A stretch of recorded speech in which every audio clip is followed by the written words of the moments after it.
Të moshuar dhe të sëmurë që presin në rallë, kjo është panorama thuajse çdo ditë në dyert e poliklinikës së Shkodrës, ku qytetarët janë detyruar të presin me orë për të kryer konsultat dhe vizitat me mjekët specialistë.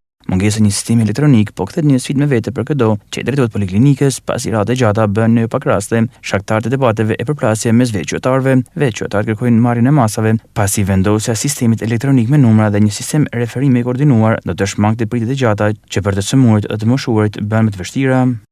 Ishën natë.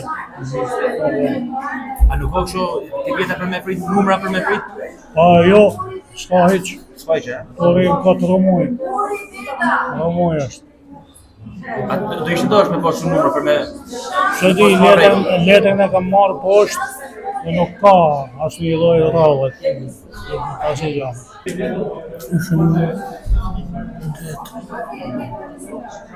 Do ishin doshta të ketë ato numra që duhet për me mojtë rrallën. Mirë do t'ishte po.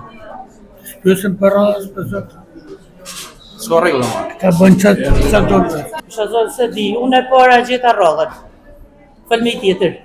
Duhet me pas një numër për me prit rrallën? Po tjetër që po nuk i di ku janë numrat. Unë e kam marrë qish par dje. Qatë kam? Jo, mos i fije. Kush është i Zotit? Kjo pamje është e përditshme dhe po kthehet në shqetësime edhe për vetë mjekët specialistë.